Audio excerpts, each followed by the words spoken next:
จะหมดจดอนาคตจะสดใสต้องแก้ไขที่ปัจจุบันขอความนอบน้อมแด่พระรัตนตรัยอันมีพระพุทธพระธรรมพระสงฆ์เป็นสรณะที่พึ่งกราบแนบไตรไหวสาถวายความเคารพในเมตตาบารมีธรรมครูบาอาจารย์พระมหาเถรานุเถระท่านเจ้าคณะพระสังฆาธิการพระภิกษุสามเณรเจ้าจุโตนจุองค์กุวัดวาอารามพร้อมตึงสำนักติภักสงฆ์ตัวก็ขอความเจริญในธรรมเจริญปอนมายังบรรดาปออกไม่ออกศรัทธาตันสาธุชน นักศีลนักบุญคุณดีเนาะหมู่เฮาเจ้าขาทั้งหลายบ่ายมาแล้วประมาณว่าบ่าย3 โมงปลายหรือว่า15 นาฬิกาก็มาฟังรายการสารธรรมยามบ่ายยามแลงรายการสารธรรมยามบ่ายยามแลงนั้นก็ตามปกติก็จะเป็นรายการของอาจารย์พระครูอภิวัฒนวิกรมเปิ่นปิ้นเจ้าของรายการแต่เนื่องจากว่าวันนี้เปิ่นก็ไปปฏิบัติศาสนกิจนะไปประชุมในเมืองพุ่นเนาะลืมได้มาเข้ารายการนะบัสดุกที่จะเข้ารายการเปิ่นก็มอบหมายถวายเวลากับตัวลุงนันชัยวัฒนาคาเสโนวัดพระธาตุดอยน้อยก็เป็นผู้ที่บริหารเวลาไปก่อน คือดำเนินรายการเดินกันไปก่อนนี่ตัวเนาะแต่จะโมนเหมือนเปิ่นเจ้าของรายการนี่ก็บ่โมนเนาะตัวลุงก็ว่าไปพ้องน้ำทำคำสอนคือนำเสนอเอาตีในอินเทอร์เน็ตพงก้าขุนขว้าเนาะ ปิ้นหนักขุนขว้าก็มาพบมาปะกันในยามแรงยามบ่ายเน้อทรงบ่ายนี่คุณฟังแต่ก่อมพอร้ายเหมือนเมื่อคืนเมื่อเจ้าเนาะแต่ก็ต่างอกต่างใจมาแล้วก็จะน้อมนำเอากรรมนำคำธรรมมานำเสนอเนาะศรัทธาก่อนอื่นนะก็ จะขอ ขอบคุณต่าง คืนบุญสถานีต่างๆกันเน้อคืนบุญสถานีต่างๆที่เป็นมีจิตใจงดงามนำเอารายการของครูบาอาจารย์ ไปออกสถานีวิทยุของเปิ่นเนาะ แล้วก็แผ่พายกระจายเสียงไปหายังศรัทธาญาติโยมต่างบ้านต่างจองกันเนี่ยเนาะถ้ามีเปิ่นเฮาก็ได้ยินเนาะอันนี้ก็อาศัยเปิ่นออนไลน์ก็กล้องสัญญาณไปก็ขอขอบคุณต่างเจ้าของสถานีทุกคืนด้วยเนอะอันมีสถานีวิทยุคืนคณะสงฆ์อำเภอฝางเนอะจังหวัดเชียงใหม่ FM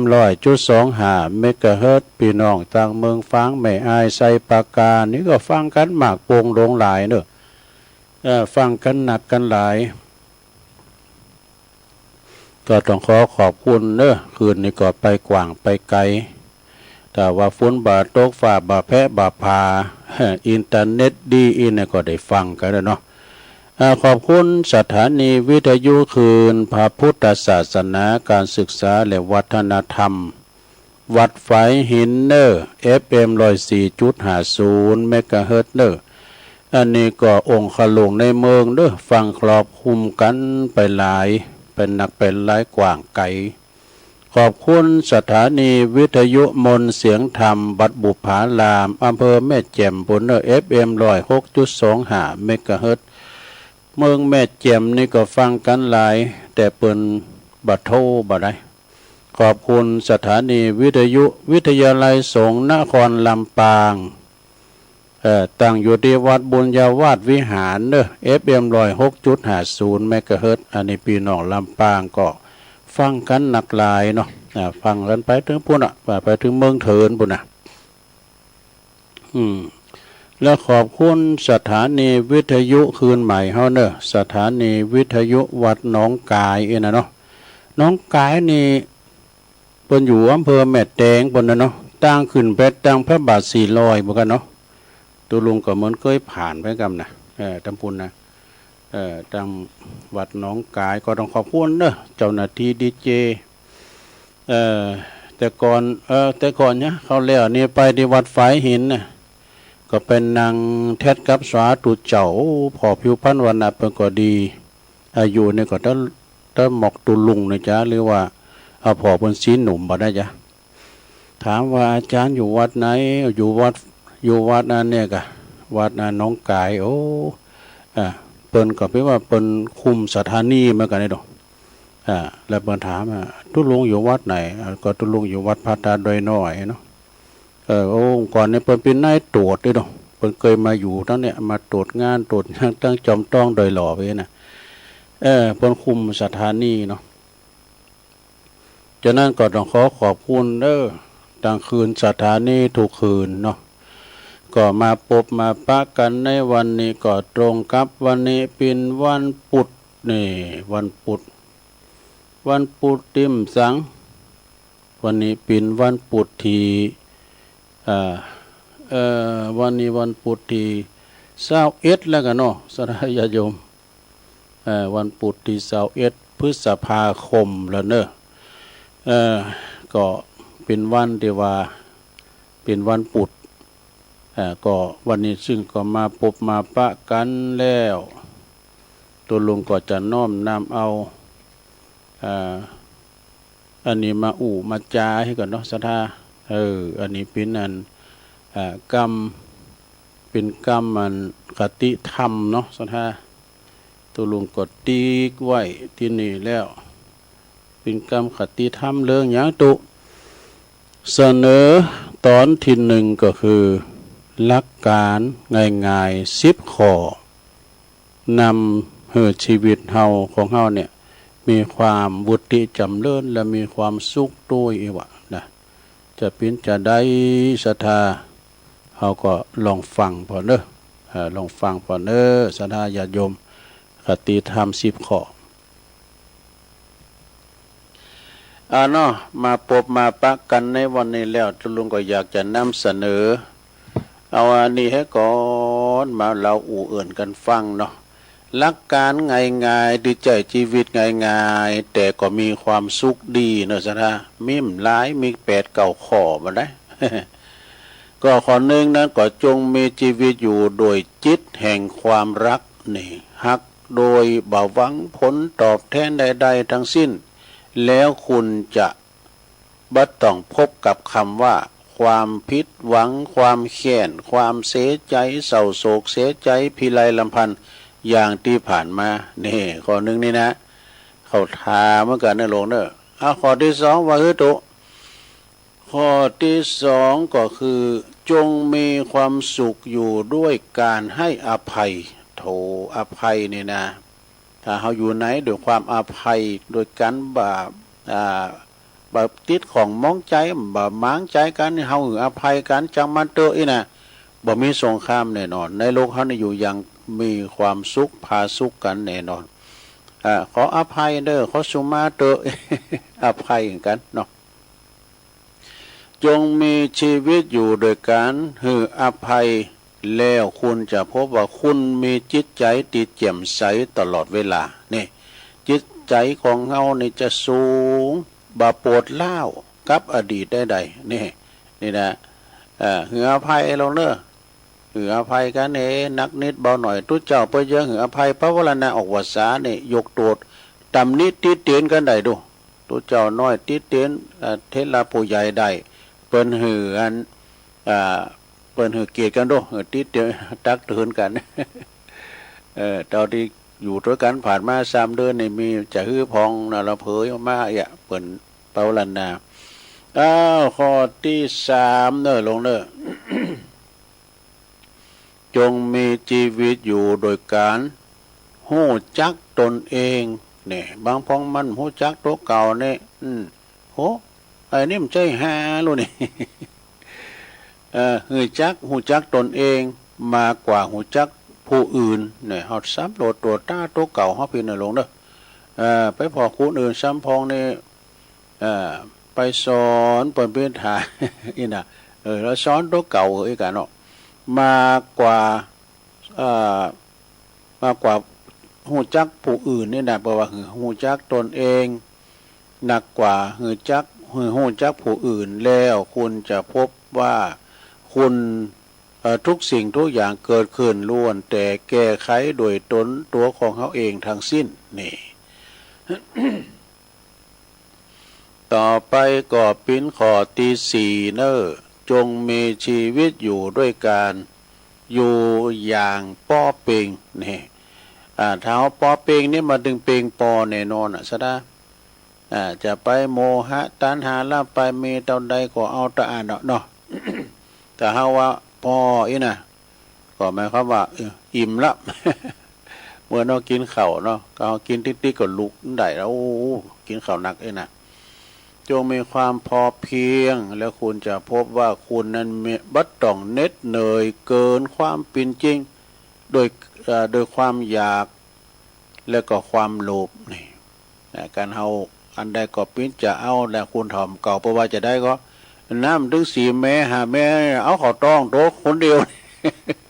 คุณทำเก่านี่ว่านี่เนกันเนาะ ปอเปงสโลแกนแปลว่าลงนานยินดีในสิ่งที่ตนได้พอใจในสิ่งที่ตนมีเต้าอี้ชีวิตเฮาก็มีความสุขแล้วลงนั้นอาคมเตจนาเนาะสโลแกนเปิ้นก่อนที่เข้ารายการเปิ้นจะว่าเนี่ยตองอันเนี่ยดูลุงก็ตองก้อนดูลุงนะอันเก่านั่นน่ะล่มไปล่มมา อันอ้อยตาลหวานลิ้นแล้วสิ้นซากหมดเนี่ยมันเป็นคติธรรมเหมือนกันนะซะนะอู่โมนเจ้าหวานปิยวาจานะเอาข้อ5รอบว่าได้จงมีชีวิตอยู่กับความจริงเนี่ยความจริงแล้วคุณจะพบว่าจิตของคุณได้รับการปล่อยวางอย่างแท้จริงโดยบ่ขาดหวังกับสิ่งที่กับสิ่งใดจนเกินไปเนี่ยไปขาดหวังอย่างละไปสะท้าไปขาดหวังอย่างละไปข้อที่6ได้ลงข้อที่6ปนว่าจิใดจงมีชีวิตอยู่อย่างผู้ให้เนี่ยผู้ให้ก็คือว่าเฮาหือเฮาหือนักสมมติว่าเปิ้นมีงานมีการเนี่ยโอ้เปิ้นจะกินแขกแต่งงานเอาไปหือเปิ้นหรือว่าเปิ้นจะมีงานวัดงานวาโอ้เฮาไปเปิดห้องตาลหือเปิ้นนะเป็นผู้ให้เปิ้นตกตุกได้ยากน้ำท่วมน้ำทุน้ำถากน้ำนองดินสไลด์เฮาเอาไปหือเปิ้นมันมีความสุขดอกคุณเฮานะมันบางพองนี่ก็ถึงแต่ไม่ได้ช่วยเปิ้นนะแต่ก็ฝากห้อมไปอันนี้ก็ได้บุญเหมือนกันนะซะเด้อจงมีชีวิตอยู่อย่างผู้ให้มากกว่าการเป็นผู้รับนี่การผู้รับนี่ก็ได้บุญเหมือนกันนะการเอาหือแล้วเฮาใครหือแต่แล้วมีไผหับแล้วเฮาก็ไปได้บุญแต่เฮาหันเปิ้นตกทุกข์ได้ยากนางก็งอกแงกกันนั้นน้ำท่วมน้ำถากเนาะหมดหนึ่งให้เขาก็น้ำปัดปานไหลไปหมดได้น่ะเอาของไปให้เปิ้นแม่แต่ว่าน้ำโขดเดียวก็มีกาสะท่าเปิ้นตกทุกข์ได้ยากนี่นะช่วยเปิ้นไปแล้วก็เฮาเปิ้นนักกว่าผู้จงมีชีวิตอยู่อย่างผู้ให้มากกว่าการเป็นผู้รับแล้วคุณจะพบกับความสุขลึกๆตีปิญญาอายุวัฒนะจากการให้นั่นเองนะเนาะจากการให้นั่นเองต่อไปข้อที่7ลงจงมีชีวิตอยู่อย่างมีศีลสมาธิปัญญานี่แล้วควรจะพบกับคุณค่าของชีวิตที่จะมีแต่คำว่าสะอาดสว่างสงบนี่นะสะท่าต่อไปข้อ8ลองข้อสุดท้ายแล้ว จงมีชีวิตอยู่กับปัจจุบันคือบัดเดี๋ยวเนี้ยนะอดีตคือประสบการณ์อนาคตยังมาไม่ถึงเนี่ยฉะนั้นทำวันนี้ให้ดีที่สุดเป็นว่านะแล้วควรจะพบว่าชีวิตจะดีขึ้นและมีความสุขมากขึ้นกว่าตีผ่านมาอย่างเห็นได้ชัดนะต่อไปข้อที่9ข้อสุดท้ายเปิ้นบอกว่าจงมีชีวิตอยู่ด้วยการสะสมความดีและก็บุญกุศลเนอะเหินนักขึ้นอย่างต่อเนื่องเนอะนะแล้วคุณจะพบว่าชีวิตของคุณมีตัวจุยอยู่ตลอดเวลาเนี่ยยิ่งบัดเดี๋ยวนี้ยิ่งหือนะลงเนอะยิ่งให้ยิ่งได้ยิ่งให้ยิ่งมานะยิ่งหืออย่างใด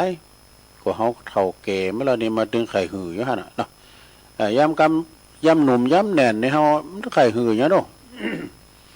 เฒ่ามาแล้วก็ซอหาตั้งไปในผิวทางตั้งที่ไปตั้งหน้าเนาะผิวทางตั้งที่จะไปตั้งหน้ากันคือเฮาได้วางแผน วางแผนดีๆนะวางแผนการดีๆเนาะอันนี้น้ำกำเนอะสระเนี่ยโอ้ก็ยาวเหมือนกันเนี่ยก็เป็นยังยาวก็ยาวไปรอบเวลาไปเลยยังอย่าไม่อยากป่วยในวัยชราเนี่ยเขาแก่เฒ่ามาแล้วเขาจอยเหลือโต๊ะเก่านะลงเด้อมันฝึกดูแลตนเอง26ข้อว่ะแต่ว่ามันถึงนะตัวลุงว่ามันถึงเคยว่าแล้วโลนึงนอนหือติ้มอิ่มนะอารมณ์เย็นเนี่ยการหอนอนรับแล้วเนี่ยมันสบายก็เขาไม่ได้รับนะมันตาเนี่ยปิ้นโมงปิ้นหมางน่ะเขารับกลางวันก่อนมาอ่ะมันเหมือนรับกลางคืนเลยได้บ่คืนปิ้นนกจันบ่วันปิ้นนกเก่า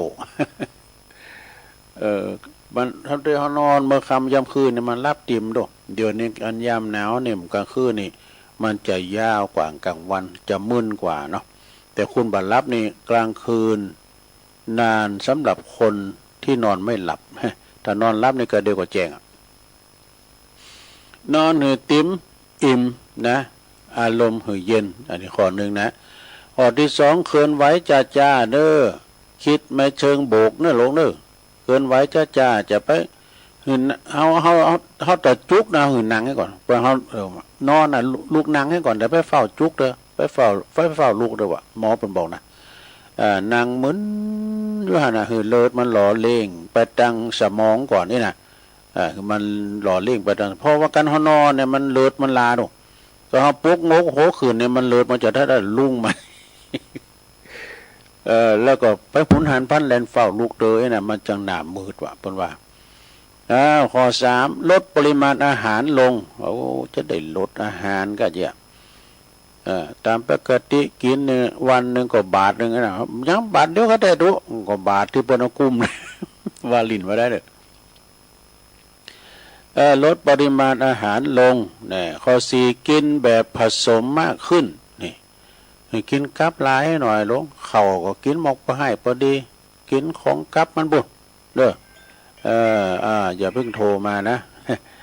อ่านในไลน์อยู่ อ้าวแล้วก็เปิ้นบอกว่าอาหารกินอาหารห่อเนอะเน้นในพักโอ้เปิ้นให้กินพักเนอะกินยาเพราะว่ากินยาเป็นหลักกินผักเป็นวิตามินวิทยุตูปินเป็นยังไงคนโทรมาติดกินอาหารร้อนเน้นในผักเนี่ยก็ผักก็คือผักป่าผักปังผักกาดผักเนี้ยอันนี้การลงกินผักของเขียวดื่มน้ำให้มากขึ้นข้อที่6นะดื่มน้ำให้มากขึ้นแล้วก็7นี่กินเกลือน้อยลงเกลือแต่ไปกินจิ้มลงไปลงเด้อจะไปกินจิ้มลงไป8อาหารเย็นกินก่อนค่ำนี่9ออกกำลังกายแบบเบาๆเนี่ยเอาแบบเบาๆเนี่ยลงเด้อจะไปเอานักข้อที่10ผ่อนคลายลืมทุกข์ลืมโศกเนี่ยไปกึดเด้อลงเด้อจะไปกึด อันที่ลงแล้วผ่านไปก็แล้วไปแล้วแก้ไขบ่ได้เอาปัจจุบันเนี่ยผ่อนคลายคลายผ่อนคลายลืมทุกข์ลืมโศกนะข้อที่10แต่งตัวดีขึ้นมันดูแลตัวเองอันนี้เตะซะนะมันดูแลตัวเองเนอะจะไปให้มันลุ่มมันป่วยจะไปช่วยเหลือตัวเก่าบ่ได้นะเนาะข้อที่12เนอะยิ้มแย้มแจ่มใสยิ้มจากใจจริงของตนเองหือสดใสเนี่ยยิ้มไปเถอะลงเอ้ยยิ้มแย้มแจ่มใสนะอารมณ์บูดเนาจะไปเอามาเข้าสมองเนาะเป็นข้อที่12ต่อไปข้อที่13พอใจในตนเองนี่บ่คิดเรื่องเก่าเนี่ยเรื่องเก่าผ่านไปแล้วแก้ไขบ่ได้14ลืมอายุอดีตปล่อยว่างหือใดนี่ปล่อยว่างในโลกเนอข้อที่15หาเปินสนุกกับลูกหลานนะ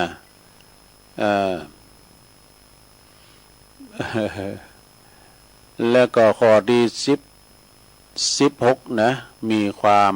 โรแมนติกโรแมนติกเล็กน้อยข้อที่17งานอดิเรกเพิ่มเติมทำเบาๆเนี่ยดูแลจมูกหูตาปากเท้าพอดีๆเนอะเที่ยวสักหน่อยแบบเบาๆดูทุกอย่างทุกส่วนในร่างกายของตนเนี่ยเอาเฮ็ดแต่อีกก็เนาะซะนะเนาะมันยาวเหมือนกันเนอะเติบผลแล้วว่าหาสาระบ่ได้ตุอีนะอันก่อนจะเอาข้อคิดมากันเนอะซะนะเนอะมีข้อคิดยังข้อคิดตั้งธรรมเล็กๆน้อยๆนะก็ลองฟังข้อคิดพอเนอะตีเปิ้นสูงมานะซะนะญาติโยมข้อคิดสัก 4-5 ข้อฟังพอเนาะคติธรรมของแม่จันเรือนใสเขาทาเหมือนกันเนอะอันนี้นะซะนะญาติโยมลองฟังพอเนอะมันเพียงจะได้ก็ลองฟังพอคติธรรมนำชีวิตคุณเฮาเนี่ยเปิ้นว่าจะมีข้อคิดดีๆมีอยู่10ข้อด้วยกันเนอะนะข้อที่1เมื่อวานนี่นะว่านี่บ่สามารถกลับมาแก้ไขมันยังได้แล้วนะจึงมีวันพรุ่งนี้ผู้ก็ยังอนาคตะยังมามถึงเอาปัจจุบันไว้ก่อนเนี่ยเอาวันนี้ไว้ก่อนเฮาได้ทำสิ่งที่ดีต่อไปนะอันนี้ข้อ1นะข้อที่2แล้วข้อที่2บอกว่าคนเดียวเท่านั้นที่จะช่วยเฮาผ่านทุกปัญหาใดก็คือตัวเฮาเองนี่เนาะสถาเฮาผูกเฮาต้องแก่เฮาผูกเฮามัดเฮาต้องแก่นี่นะเนาะข้อที่3จะโยมทั้งหลายเรื่องวุ่นวายบุญโลกเนี่ยมี2อย่างคือหยังความหลงหักแล้วก็ความหลงเกลียดนี่ความหลงหักก็อย่างว่าในตุลุงรักสามเศร้านะข้อที่4โยมมีหลายเนอะมี10ข้อนะฮะความสบายใจบ่ได้เกิดจากทำทุกสิ่งทุกอย่างดังใจแต่เกิดจากใจเนอะที่ยอมรับว่าเม่มยังนะมีหยังที่จะได้ดังใจเฮาไปทั้งหมดนะคุณเฮาสดาญาโยมมันจะมีขาดมีเกินมันจะสมคเนมันเมียนะมันจะดั่งใจเฮาอีน่ะเฮาอันได้ลูกมาก็ย้ำดั่งใจเนาะข้อที่5ต่างคนต่างความคิดเรียกว่านาจิตตังต่างจิตต่างใจอย่าดูถูกความคิดของคนอื่นเด้ออย่าดูถูกความคิดต่างเพราะว่าบางทีเปิ้นจะคิดดีเลยกว่าเฮานะข้อที่6อ่านหนังสือออกสำคัญอ่านเหตุการณ์ออกสำคัญกว่าอ่านคุณอื่นออกสำคัญยิ่งอ่านตนเองออกด้วยสำคัญที่สุดอ่านตัวเองเนี่ยนะขอหูใจตัวเองเนี่ยมั่นใจในตัวเองเนี่ยนะเนาะข้อที่7นี่ข้อคิดดีๆของแม่จันเรือนใสเนี่ยเขาทาทีเนอะถ้าเกิดใดเหือจอยเกิดถ้าเกิดบ่ได้เหือจอยทำนี่ถ้าทำก็บ่ได้เหือจอยลมมือถ้าลมมือบ่ได้ก็เหือกำลังใจวะเหือกำลังใจบ่ได้ก็เหือสงบนี่ไงดักอยู่หั่นมันต้องปากเนาะก็จะฮือว่าแล้วนี่เนาะเหือดักเหือเงียบไว้หั่นน่ะ เงียบนะครับพระครูโอนประมาณนะข้อที่8นะข้อที่8ประว่าละใดใจก็สะอาดวางใดใจก็โลงปุ้งใดใจก็เย็นอภัยใดใจสงบแน่นอนกันเนี่ยนะสระเฮาแบกก่อนนักถาวางก็เบานะสระเนอะกับลูกกับหลานเนี่ยเอ้ยมาเยี่ยมดังใจเฮาเล่งกะกายแต่ใจเฮาเล่งมันบ่ได้เด้ปุงว่างนะลงเด้อหยังถ้าเกิดมาดื่มมันเกิดข้อที่เก่าเงาจันทร์นี่เงาจันทร์เกิดจากความนิ่งของน้ำถ้าน้ำบ้านนิ่งนะถ้าน้ำมันนิ่มนะมันเฟื่อนอ่ะวันเลยหูจักอ่ะน้ำเฟื่อนอ่ะหลงน้ำเฟื่อนขยะน้ำก่อนนั้นเอกอ่ะน้ำมันเฟื่อนนะถ้าว่าเงาจันทร์เกิดจากความนิ่งของน้ำชั้นใดปัญญาเกิดจากความนิ่งของใจฉันนั้นนี่เฮาอยู่นิ่มอาจารย์เป็นว่าฮืมคืนเนี่ยนะมันใจก็ตีลิงนั่นแหละลิงเนี่ยมันดิ่นลิงกับเหมือนใจเฮาเนี่ยนะลิงมันลุงตั้งว่ะลิงมันลุงตั้งเลยไปถามพระฤาษีพระฤาษีก็อัมพิยะมันนางสงบมันนางสงบมานางภาวนาเกินน่ะลิงกับมันนางภาวนาคือใจใดปุงภาวนาแล้วขึ้นก็ไม่พอหุ่นตั้งโอ้ปุ้นด้อยน้อยก่อนนะลุงป่าเนี่ยขึ้นพอเก้าใหม่พอด้อยน้อยนะแม้น่ะเฮือนเฮาไม่ได้บ่นแล้วก็เลยแตกปัญญาเนี่ยนิ่งและสงบนั้นเอาข้อที่10ไปเลยข้อที่10บัดใจความตุกติดทำหือเฮากึดหนักแต่เป็นเพราะเฮากึดมากึดหนักลำไปทำให้เกิดความตุกนี่ถ้าเกิดมาลง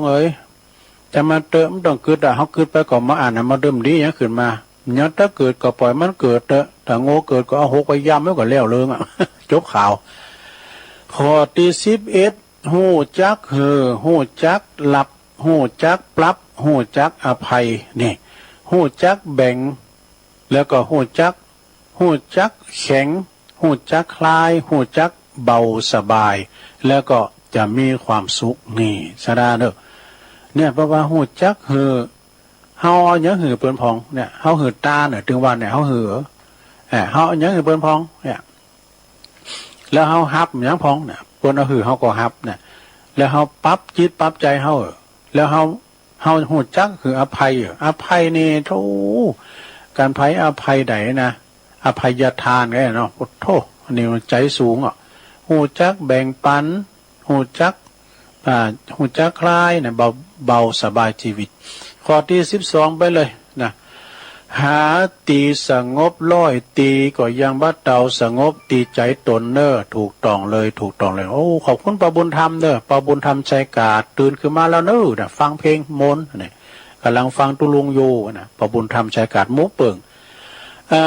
หาตีสงบร้อยตีก็ยังบ้าเตาสงบตีใจตนนะแล้วก็หูจักคุณร้อยคุณบอดี้เต่าหูจักตนเพียงคนเดียวหูจักโต๊ะเก่าหลงหูจักโต๊ะเก่าหลงว่าหูจักโต๊ะเก่าคนนั้นมันเมาเหล้าหรอมันเมาเหล้าแล้วมันนอนเฮกองเขาไปห้องก็ลืมลุกตื่นเพื่อนเอามีดมาขูดโหพุ่มโหมีสักสิ่ง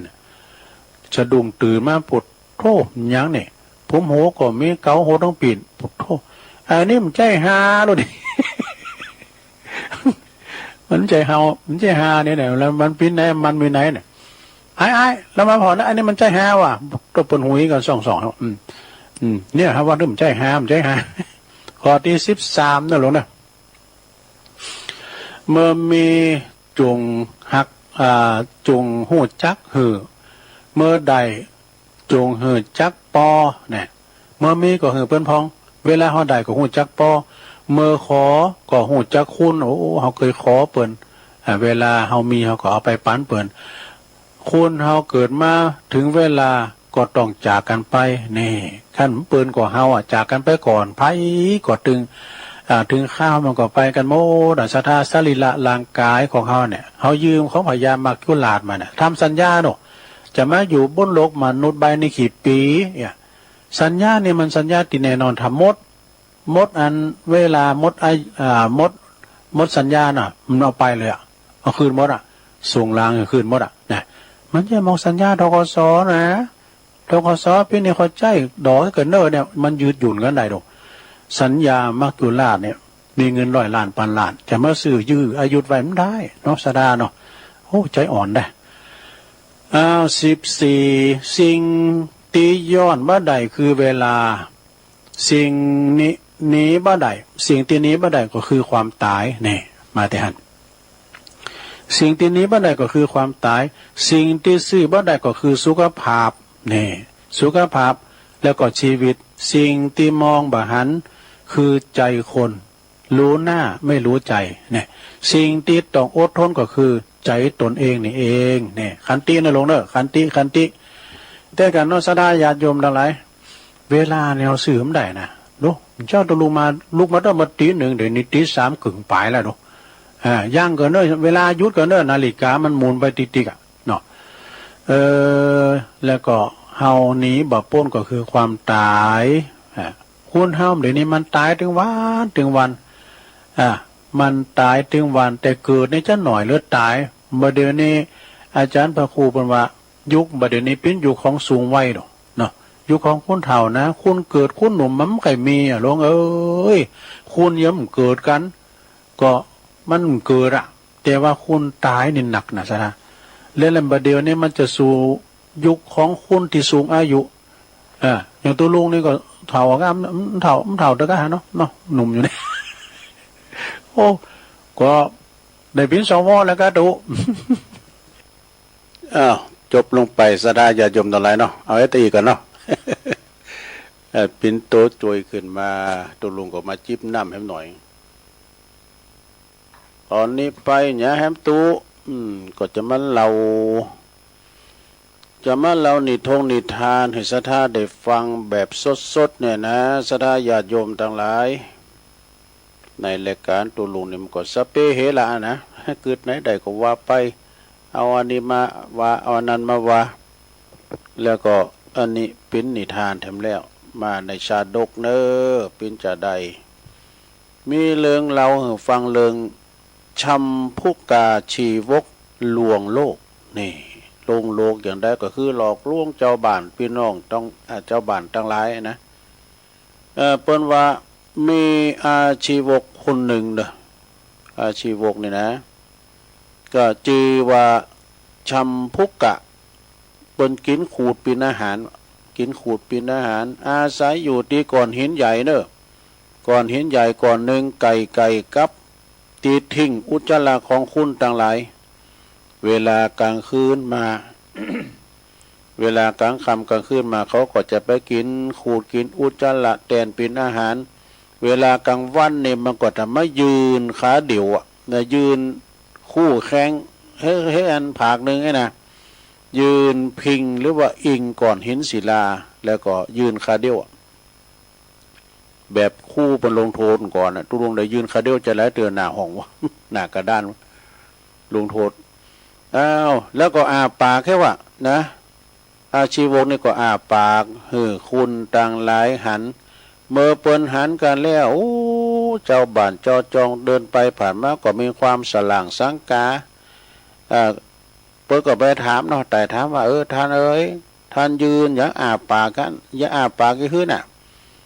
อาชีวกลวงโลกนี่ก็บอกว่าโอ้เฮานี่กินลุ่มปินอาหารเนอะอย่างอื่นนี่เฮาไม่กินอย่างเฮากินลุ่มเนี่ยปินอาหารเมื่อเปิ้นถามว่าแล้วก็ท่านทำไมถึงงานยืนขาเดียวแถมข้างนี้ยังมาจุกมายืนนี่นะอาชีวกผู้ลวงโลกนะก็ตอบว่าบัดใดกำแล้วเพราะว่าเฮานี่มีตะบะอันแห่งกาเด้อถ้าเฮาเหยียบพื้นดินนี่นะโดยเท้าทั้งสองข้างนี่แผ่นดินจะไหวว่าบุดุจะสะเทือนเลินลันไปถึงพรหมโลกบนหน่อยนี่แต่เฮายืนด้วยสองขานี่นะแผ่นดินจะไหวหวั่นว่า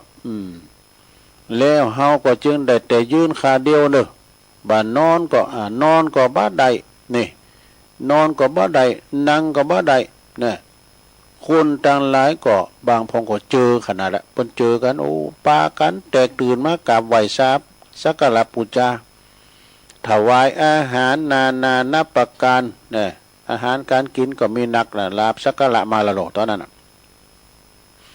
แต่เมื่อเขางอแต่เขาก็งอปลายข้าวเอาปลายข้านะข้าเดียวเอามุงข้าเนี่ยเอาข้าเนี่ยไปจิ้มอาหารขึ้นมาแล้วก็เอามาวางไว้ที่ลิ้นอันนี้ก็ถือว่ากินแล้วไอ้วะเขาเนี่ยเขาฉันแล้วเขากินแล้วเนี่ยมาเขาจะกินหนักนะโภชเนมัตตัญญุตาเขาจะกินหนักเขาเลี้ยงง่ายนะตอนนี้เขาก็เกิดประโยชน์สุขของเขาแหละแต่ขอศรัทธาทั้งหลายจงมีความสุขแก่ท่านทั้งหลายตัวปันป้อนไว้เนาะ แล้วก็ปากันปีกไปปีกไปหอไปเฮินช่วยดู อาชีวกนั่นทำเป็นชีพเปลยทำละนะทำเป็นชีพเปลยก็คือนุ่งผ้านุ่งโคอย่างเงี้ยประเทศอินเดียยังมีอยู่นะชีพเปลยนี่นะแล้วก็กินขูดแล้วก็ถอนผมโดยเสียนตาล ถอนผมโดยเสียนตาลมันขูดผมก็เปิ้นคือเอาเสียนตาลมาถอนบทโตมันจะทรมานเนาะพื้นนอนปื้นดินอยู่อย่างนั้นถึง55 ปีดูเอานอนผมได้นอนฟูงนอนอย่างนะนอนปื้นดินนอนกับดินกินกับทรายแต่อยู่55 ปีดูลงก่อนพระพุทธเจ้าจึงเสด็จมาโปรดนะมาโปรดสำเร็จเป็นพระอรหันตาโดยการไปแสดงธรรมให้ฟังเพื่อจะไปแสดงธรรมให้ฟังเด้อแล้วก็แสดงบุพกรรมของอาชีวกอันนี้ไว้นะเปิดว่ามีกรรมเก่ารู้สึกว่าคุณเขามันมีกรรมมั้งกันกรรมมันเป็นจะได้มีกรรมเก่าติดซอยหอยตามมากรรมเนี่ยมันลืมเจ้านะทำกรรมอย่างได้ว่ามาดื้นได้ทับได้ฮับหมดก็บัดเต้นจัดนี่ก็ไปเต้นจัดหนานี่นะเนาะเป็นว่าจัดแล้วปางหลังอดีตชาติในข้างนั้นนี่สมัยศาสนาของพระเจ้าพระกัสสปะพระพุทธเจ้าปุ๊บดูสมัยพระกัสสปะปินพระพุทธเจ้าปุ่นนะก็มีกระดุมพีเนี่ยก็เนี่ยคุณเนี่ยกระดุมพีคนหนึ่งอันนี้มันใจเด้อมีกระดุมปีก็ได้กระดุมปีคนหนึ่งหลับเป็นผู้อุปถากพระเถระอยู่องค์หนึ่งอยู่นี่ต่อมาปลายหลังนี่ก็คือว่าพระเถระนี่กะที่เป็นมีอุบาสกมาอุปถากอุปถัมภ์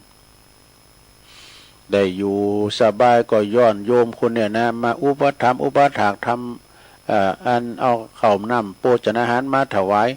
ในกาลต่อมาปลายหลังก็มีพระอรหันต์แถมตนหนึ่งเนอะได้พักอยู่ในวิหารได้พักอยู่ในวิหารนั้นเมื่อว่าพระเถระเจ้าองค์ตีปินเจ้าของวิหารหันว่ากระตุ้มปีกที่อุปถากเขาเนี่ยไปเริ่มไซต่อองค์มาใหม่ด้วยเนี่ยที่ผมพักในวิหารเนี่ยต่อองค์มาใหม่ด้วยเนี่ยก็มาก็จะคิดอิสาลิษยาบ่เนาะคอยบ่นี่กะนะเข้าไปก็ไปด่าพระอรหันตาเปิ้นเป็นอรหันตาทำซ้ำเนี่ยเนาะไปดุไปด่าพระอรหันต์องค์นั้นโดยถ้อยคำหยาบจ้ากาขานองปิ้นตวนว่าท่านไปกินขูดเด้อยังดีกว่ากินเขาท่านในเรือนของกระตุ้มพีน่ะท่านไปกินขูดกินขี้อันสมาเด้อยังดีกว่าไปกินเข่าของเฮินของนายกระตุ้มพีเนี่ยนะแล้วยังไปด่าปุณณกรรมไปด่าว่าท่านไปถอนผมงอกโดยเสียนตาลยังดีกว่าช่างกระบบมาขูดผมตาลด้วยนี่ไปด่าปุณแต่ไปด่าทำบทหนึ่งท่านเปยกายยังดีกว่าเป็นนุ่งห่มผ้าด้วยนั่นเนี่ย3 อย่างแล้วนะกระตุ้มปีกพูนนั้นเปิ้นถวายตีนอนปื้นเปิ้นถวายตีนอนกระปื้นกับพระเถระก็ยังไปว่าอย่างว่านอนบุญเตงที่กระตุ้มปีกที่จัดมานะเปิ้นแปลงตีรับตีนอนไว้จะดีเนาะพระอรหันตาเนี่ยเปิ้นนอน บุญเตียงอย่างเงี้ยจะดีนะเปิ้นจัดเห็นโอกระทุมปีนั้นเปิ้นจัดเห็นนะเมื่อว่าพระอรหันตาองค์นั้นได้ฟังกรรมถอยคำที่ด่าอย่างหยาบจ้ากาขนองเปิ้นก็หันว่าถ้าเฮาอยู่ต่อไปนานคนพาลนี่ก็จักปิ้นบาปหนักขึ้นนี่นะเปิ้นยังหันใจอยู่นะโกมไปปิ้นบาปหนักลงไปกะจึงได้ออกจากวัดนั้นไปแต่เวลาเจ้ามืดเจ้ามาก็ไปเลยวะนะแต่ละเวลาเจ้ามืดออกจากวัดนั้นไปเวลาพระองค์นั้นตายแล้วจึงได้ไปตกหมอนต้นที่ด่าเพื่อนนะได้มรณะไปแล้วก็ไปตกหมอนนรกอเวจีนานอยู่หลายปีตลอดกาลนานพอถึงครั้งพระพุทธเจ้าของเฮานี่ได้บังเกิดขึ้นในโลกพระพุทธเจ้าของเฮาบังเกิดขึ้นในโลกละจึงไปตกอเวจีนรกอยู่ตลอดกาลนานพอถึงพระพุทธเจ้าของเฮานี่บังเกิดขึ้นในโลกจึงได้มาเกิดในตระกูลหนึ่งนะในกรุงราชคฤห์นับแต่พอเดินได้มาเนาะอันนี้เป็นละอ่อนอยู่นะอุปกรรมมันจะมาตอบตาจาดเนี่ยนะละอ่อนคนนี้เกิดมาแล้วนะเกิดมาแล้วก็บ่ย่อมนุ่งผ้าบ่ย่อมมานอนบนตีนอนวะมันไปด่าเปิ้นท่านนอนพื้นดินดีกว่านอนที่บนเปิ้นที่นอนเอกะบนเตียงไปด่าเปิ้นจะอ่านแล้วโตเกิดมาได้ปิ้นละอ่อนอย่าได้นอนไม่ได้นอนต่างนอนเตียงนอนกับดินวะแล้วบ่ย่อมกินข้าวเนอะกินแต่ขูดของตัวเองแน่ท่านจงไปกินขูดดีกว่ากินข้าวน่ะไปด่าเพิ่นด่าพระอรหันตาตัวเกิดมาทำใจก็ได้กินขูดของตัวเก่าได้พอโตขึ้นมาบ่ยอมนุ่งผ้าทำแล้วเนี่ยท่านพินชีเปยน่ะไปว่าปนพินชีเปยท่านว่าบัดต้องนุ่งผ้านุ่งโคยะเอกะบิดามารดาพ่อแม่ของละอ่อนนั้นก็จึงหือไปโบสถ์อยู่กับพกชีเปยไปโบสถ์ได้ไปโบสถ์พกชีเปยบุญเอกะพกชีเปยก็ได้ถอนผมงอกโดยเสี้ยนตาลแน่เดี๋ยวมาตอบกรรมนะอาจารย์เนี่ยแล้วก็ต่อมา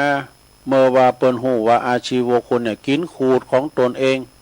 ก็ไล่ออกเสียจากพวกเขานั่นเนี่ยแต่ไล่ออกไปละแล้วก็จึงมาอาศัยยืนข้างก่อนหินใหญ่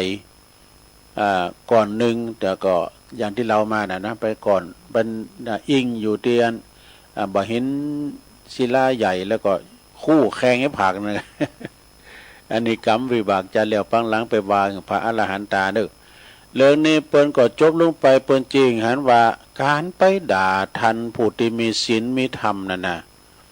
หรือว่าไปด่าพระภิกษุสามเณรก็ดีไปด่าว่าบิดามารดาพ่อแม่ครูบาอาจารย์ก็ดีนะ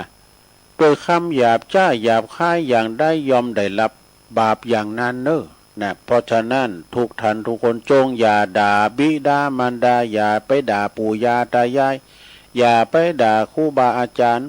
อย่าไปด่าพระภิกษุสามเณรปิดอันขาดดังนี้จบลงไปซะนะเนี่ยจะไปด่ากันเด้อ นี่เป็นนิทานธรรมมาในชาดกเลิงชัมพุกาชีวกลวงโลกนี่จบลงไปศรัทธาญาติโยมต่างหลายนิทานธรรมมาในชาดกพองกาเอามาเล่าสู่จูกันฟังไปเนาะศรัทธาญาติโยมต่างหลายก็เดี๋ยวก็จะน้อมนำเอานิทานน้ำกั้มก่อนตอน2พุ่นเนาะชั่วโมงที่2ก่อนอันนี้ก็จะว่ากันโดยนวโกวาทน้ำกั้มหนึ่งนี่นะติ๊กไว้แล้วนะอีน่ะเนาะศรัทธาญาติโยมติ๊กไว้แล้วเอามาเล่าสู่จูกันฟังไปเปิ้นก็บอกว่าโพชฌงค์7เนี่ยมันมีสังผ่องก็มี7อย่างนะกระดุโพชฌงค์7นี่มี1สติสติคือความระลึกได้ มีสตินี่ระลึกได้เนาะแล้วก็สองธรรมวิจยะความสอดส่องธรรมดอกความสอดส่องธรรมนี่นะสามวิริยะก็คือความเป็นเป็นพยายามทำสิ่งได้สิ่งนั้นให้สำเร็จไปสี่ปีติในความอิ่มเอิบใจด้วยปีติยินดีความปีติมันเกิดปีติมีหลายอย่างเนอะเวลาว่าเปิ้นแห่โคตานมาก็ดีเนี่ยสำเร็จบุตโตมันเกิดปีติเนี่ยบุตรฟ้อนล่ำน้ำหนาโคตานมาก็มีนะเกิดปีติอิ่มอกอิ่มใจปืมปีติก็เลยแสดงออกตั้งกายคือฟ้อนแห่ฟ้อนหน้าโคตานมานะห้าปัสสัทธิในความสงบใจในอารมณ์ความสงบใจและอารมณ์นี่ก็มีสองอย่างอิทธาลมอารมณ์ที่สิ่งที่ชอบใจอนิถาลมก็คืออารมณ์ที่สิ่งที่ไม่ชอบใจเนี่ยมันไม่อยู่แล้วก็ข้อที่หกสมาธิความตั้งใจมั่นความตั้งอกตั้งใจมั่นแล้วก็เจ็ดอุเบกขา อุเบกขาเนี่ยวางเฉยเนอะความวางเฉยประวัติเรียกตามประเภทว่าสติสัมโพชฌงค์นี่สติสัมโพชฌงค์ไปโดยลำดับจนถึงอุเบกขาสัมโพชฌงค์นี่สัมโพชฌงค์นี่แปลว่าองค์แห่งปัญญาก็ปิ้นเคิงตรัสรู้นี่มีสติรอบขอบแล้วเลิกเฟ้นธรรมเปอตั้งหน้าบำเพ็ญเพียรถ้ากายเพราะว่าถ้ากายใจอ่อนก็จะเพิ่มกำลังโดยปิติเนอะถ้ากำเริบมากไปก็จะตัดกำลังโดยปัสสัทธิคงอยู่แต่พอดีจนบ่ต้องพยุงหรือข่มเป็นส่วนสมาธิแล้วก็เพ่งพอโดยอุเบกขาในสุดท้ายเนาะแม่บำเพ็ญได้ถูกต้องครบถ้วนแล้วก็จะสำเร็จคุณประโยชน์อันยิ่งใหญ่ได้จบลงไปให้ศรัทธาอันนี้หนังสือนวโกวาทมาในนักธรรมชั้นตรีนะก็จบลงไป สักกรรมนั้นตุลงก็จะได้เราตอน10 นิสัยตีนาครบนี่นะเอาแล้วก็เขาจะซ้ำกันจ้ะ10 นิสัยเนี่ยตั้งไว้แล้วเนาะก็เดียวก็จะได้ยอบยั้งให้กรรมกันศรัทธาญาติโยมทั้งหลายวันนี้ก็มาพบมาปะกันในยามบ่ายได้มาบริหารเวลาแต่อาจารย์พระครูวันพุกนี่ก็เป็นรายการตุลุงโดยตรงเมื่อเจ้าก็เวลาตี 3เนาะตุลุงก็จะมาเข้ารายการตี 3เสาะนำเสาะธรรมมามรดกธรรมปืนเมืองมาเตศให้ศรัทธาได้ฟังกันเนาะเมื่อเจ้านี่สมองมันปลอดโปร่งโล่งดี แต่ก็ธรรมะบรรยายของกายนะก็แล้วก็โปรดติดตามในตอนต่อไปตอนนี้พักยอบยั่งคำเดียวกันศรัทธาเดี๋ยวมาปะกันในชมรมที่2กันต่อไปเจริญพร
ญาติโยมทั้งหลายเนาะตุลุงก็พักเบรกนะพักครึ่งโยกใหญ่ไข่ตีนั่งมึนลำไปก็เจ็บหลังเจ็บแอวเอียกะก็เตี้ยวไปเตี้ยวมายืดสินยืดซ้ายให้หน่อยหนึ่งไงนะทำธุระส่วนตัวแล้วก็มานั่งอู่กันต่อในโจโมงตีสองเนอะขณะนี้ท่านทั้งหลายก็กำลังฟังรายการสารธรรมยามแลงยามบ่ายซึ่งตามปกติวันพุธนี่ก็จะเป็นรายการของอาจารย์พระครูอภิวัฒนวิกรมรองเจ้าคณะอำเภอดอยหล่อเจ้าอาวาสวัดปากตั้งเจริญแล้วก็ผู้อำนวยการขืนสีขาวของเฮาเนอะเปิ่นไปติดศาสนกิจไปประชุมกันตั้งในเมืองปุ่นนะก็เลยมอบไม้ถวายเวลาตัวลุงดำเนินรายการไปก่อนเนอะนี่นะตัวลุงก็มาดำเนินรายการนางอู่นางจาก็ปอออกไม่ออกศรัทธาญาติโยมเนาะอยู่ตั้งบ้านตั้งจองวันนี้มีข้าวฝุ่นตั้งใดได้วันนี้นี่มีข้าวฝุ่นตั้งใดหรอแต่คืนแล้วนี่ก็ตกกันแล้วเนาะไฟฟ้าดับนะกลางคืนเนี่ยดับไปตึงตูอำเภอดอยหล่อเพราะเหตุก็ว่าสาเหตุได้ยินอาจารย์เปิ้นว่าเป็นงูมันจะได้เลื่อยขึ้นไปบนเสาไฟฟ้าก็ไปปาดแฉมซังเปิ้นพุ่นเนาะทำไฟฟ้าดับตึงดอยหล่อก็มาฟังอาจารย์จ้อยหรือว่าท่านพระอาจารย์เสน่ห์กาหลงก็กำลังโหมนแต่ก็ฟังอยู่นะเปิ้นก็ดับไปหมุนอะละเหมือนกันนี่เฮาแล้วก็เปิ้นก็มาเข้ารายการอยู่เนาะเนี่ยมันอุปสรรคนะศรัทธาญาติโยมการจัดรายการเนี่ยแจ่มให้มันดีเวลาว่าฝนตกฟ้าแพะฟ้าผ่ามาบังในจำเป็นต้องปิดสถานีเด้อนะโกเคิงส่งเปิ้นน่ะตรงมันจะว่าหมอก100 200นะเป็นปั้นเป็นหมื่นเนาะศรัทธาไอซีโตมันตะหือไปผมจะจางแปลงอ่ะเนาะสำเร็จก็อย่างนี้นะอุปัตตวเหตุเตก็ตังงูนะมันเป็นเหตุไฟฟ้าดับกานี่สำเร็จก็ลดไปเผลอใส่เสาไฟฟ้าก้าเอกะมันมีหลายสาเหตุแต่ก็อินเทอร์เน็ตบัดสะเทนก้าเนาะศรัทธามันมีหลายสาเหตุเนอะฉะนั้นก็ได้ฟังกันไปวันนี้เป็นวันปุดศรัทธาญาติโยมก็ฟังรายการกันไปวันพัดวันศุกร์วันเสาร์ถึงวันตึกวันศุกร์เด้อรายการอย่างนี้นะบ่าย3 โมงถึง5 โมงนะตั้งแต่วันจันทร์ถึงวัน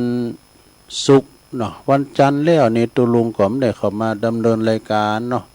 สักกรรมเพราะว่าเนื่องจากว่าไปติดศาสนากิจก็ขอขอบคุณทางเมตตาธรรมอาจารย์พระอาจารย์เน้นหลักเขาเด้อปัญโยนันวัดสันเมืองเปิ้นมาบริหารเวลาตุลุงก็เนาะศรัทธาเนาะถ้าว่าเปิ้นอยู่กับเฮาเต้นถ้าเฮาอยู่กับเปิ้นเต้นกันไปนะจะไปเบื่อจะไปกายกันเถอะเอาละตัวจะไปอู่นักนะที่ลุงจะเหล่านี่ทานสักเหลืองก็เนยยาวอันละมันกันเนอะศรัทธาเนอะมันเป็นนิทานเนี้ยก็มาในซาดกเนี่ยตูปอผู้บ่มีอย่างอายใช่ไหมเนอะหลงตาหลงตาก็เรื่องมาว่าเป็นคนรวยนะมีคนรวยคนหนึ่งในกรุงสาวัตถีนะลำรวยเงินทองเป็นคุณมั่งมีสีสุขมีขาทาดบริวารหนักหนาป้าป่านมีหลายนะอยู่ต่อมานี่เวลอันสีภรรยากูตุกูยาของเปิ่นนางเศรษฐีนะขึ้นเสียแก่ชีวิตตายไปเนี่ยถึงอนิจจการตายไปคุณเศรษฐีปลดใจผู้ปิ้นโพนะก็อย่างจะได้ก็ออกโบสถ์บทจูงครับเนี่ยว่าบทจูงโบสถ์เต้เนี่ยกะก่อนที่จะไปโบสถ์นั้นก็คือสร้างบริวารนั่นนะสร้างบริเวณที่อยู่ก็จะเป็นโกดังจ้ะนะจะเป็นที่อยู่ลมไฟจะเป็นที่อยู่และลมไฟเป็นห้องเก็บของเป็นอันมากหนักเป็นใหญ่โตเนอะแล้วก็เก็บสัมภาระอาหารอย่างต่างๆแบบเป็นขนมนมเนย น้ำมันขนน้ำมันงาแต่ว่าเป็นน้ำมันพืชกุ๊กกำยังไงเนี่ยเอาสะสมมันเป็นอันมากว่ะนะขั้นโบสถ์แล้วเนาะคนเฒ่านี่โบสถ์แล้วก็ปลาโพกเบาไผ่นี่นะไปทำอาหารมาถวายตามชอบใจว่ะนี่ใครอยากกินอย่างอาหารตามฤดูมันน่ะเฮ็ดถอไปซื้อมาบ้า ลิตรหือ300ไปเอามาเถอะมันกินตัวเดียวนะปีไหนได้กินตัวเดียวอ่ะอาหารที่สอบใจอันใดก็หือเปิ้นแฮมมาหือเปิ้นทำอาหารมาวะแต่ท่านเศรษฐีที่เปิ้นโบสถ์เป็นตัวเจ้าเป็นตัวปอนะทำอาหารบริวารขาดทานบริวารก็อันใดเปิ้นมาก็ทำอาหารเป็นโกดังกันเนาะสะสมขนมนมเลยว่าหันหมดมีเขียนมีเครื่องเทศ มีหมูในกาดีปีพริกหน่อยนะปิ้นตีสั่งสมเพราะว่าปิ้นผู้ที่มีสิ่งของมากมายปิ้นบริวารมากมายนะแล้วก็มีเครื่องนุงห่มแถมหนักบะปิ้นเครื่องนุงห่มแถมมีมากมายเมื่อพาภิกษุตั้งหลายนะคือตัวเจ้าตั้งหลายมาพบมาป้ามาหารใส่ก็จึงสั่งสอนว่าโอ้ตัวป้อตามธรรมดาเนี่ยเขาเป็นตุเจ้าเนี่ยเพิ่มจะสะสมของไว้นักเอโดเพิ่นเฮมีน้อยเนี่ยมักน้อยสันโดษจะไปสะสมอย่างไว้นักกะเพิ่นบอกอันเนี่ยแล้วก็ยังว่าทิ้งไปอยู่นะตุปอนะตุดวงตาเนี่ยนะแล้วก็นำไปเฝ้าไปตัวเฮาขอนี้ไปตัวอันผมขอนี้นะจะเอาไปเฝ้าพระเจ้าเฝ้าพระพุทธเจ้ากะไปเฝ้าพระพุทธเจ้าเพื่อก็สอนไปตามน้ำตาหุ่นตังตุปอนะโอนได้ก็ไปมาสอนนี่นะข้าแก่หรือป้อสุด มันหลินแม่ป่าข้าแก่หรือป้อสุดนะนะก็เปิ้นโบสถ์ก่อนตัวเปิ้นนับภาษาพวกนี้ตัวกำลังมาโบสถ์ เมื่อว่าพระพุทธเจ้าเมื่อถึงตีวัดแล้วเนาะพระพุทธเจ้าก็ทรงสั่งสอนว่าหือมากน้อยสันโดษเน้อจะไปสะสมบริวารของกินอย่าไว้นักลำไปแผ่พายแจกกันร้อยลงต้านก็มีความโกรธเกลียดโมโหโทโสว่ะมีความบันดาลโทสะก็จึงละจีวรว่ะละจีวรออกทิ้งว่ะเหลือการผ่าสะบุงพุ่นเดียวก็เคียดมัมกันคนนั้น กินมอมปอมขาแล้วนี่โต้ทำกลางชุมชนว่ะอย่างบ้านน่ะอายเลยว่าโอ้ยืนเก้าก็ทำกลางชุมชนพระพุทธเจ้าก็จึงตรัสขึ้นว่านี่แน่ภิกษุนะตุปอหลวงตาเมื่อเธอปิ้นผีเสือน้ำอยู่เมื่อก่อนนั่นน่ะก็ยังได้แสวงหาคติธรรมหิริโอตตปะหยุมใจกาน่ะ คือเมื่อก่อนเปิดปิ้นผีเสือน้ำดอกจัดแล้วปังหลังก็เคยไปสอหาคติธรรมน่ะไปสอหาเทวธรรมก็คือหิริโอตตปะมใจบัดนี้เธอทำไมถึงทิ้งหิริโอตตปะเสียแล้วหลวงตาก็ยืนอยู่ในทำกลางตีชุมชนอย่างนี้หลวงตาหลังจากที่พระพุทธเจ้าเพิ่นตักอย่างนั้นได้สติมาก็แต่นั้นเราฟังแล้วก็เลยนึกถึงว่ามีความละอายว่ะมีความละอายก็ยิบเอาจีวรมานุงมาห่มเหมือนเดิมแล้วก็กล่าวบังคมลาว่ะลาปีกมาตังวัดภิกษุทั้งหลายตุลุงตุปีตุน้องทั้งหลายเนี่ยก็อยากจะฮู้อดีตเรื่องราวของหลวงตานี่แต่นะจึงได้ทูลถามพระพุทธเจ้ามันเป็นมาอย่างใดตุปอนี่นะพระพุทธเจ้าก็เลยทรงแสดงบุพกรรมเก่าของหลวงตานั้นถึงฟังว่าเมื่อจัดแล้วปังหลังจัดก่อนโน้นหลวงตาคนนี้นะหลวงตาตุนนี่นะเปิ้นเกิดปิ้นผีเสือน้ำเฝ้าสะใหญ่อยู่แห่งหนึ่งว่าอยู่มีสะน้ำเนาะเฝ้าสะน้ำใหญ่อยู่แห่งหนึ่งได้รับปอนจากเจ้าเวสสันปอนจากเจ้าเวสสุวรรณนะเจ้าเวสสุวรรณว่าถ้าผู้ใดลงมาสู่น้องสาระน้ำแห่งนี้นะ คือท่านถามว่าโหดธรรมสองอย่างโหดธรรมของเทวดาสองข้อนะถ้าเขาตอบว่าใดแล้วก็บอกหูจักจุงจับกินเป็นอาหารนะบ้านนั่นไอ้ดอกสามันใดเท้าเท้าสุวรรณเนาะเท้าเวสสุวรรณบอกนะในการละต่อมาบอกว่าจะปิ้นผูนใดจะเข้าลงมาในสาระน้ำนั้นผีเสือน้ำนี่นะก็จะถามว่าท่านหูจักธรรมเทวธรรมหูจักธรรมของเทวธรรมไหมนะเมื่อผู้ที่ลงมานั้นบอกหูจักมันก็จับกินให้มันเป็นอยากหรออยากผีเสือน้ำเนี่ยยับกินนั่นแหละอยู่ทำอยู่อย่างนั้นมาตลอดกาลนานแล้วไอ้ดอก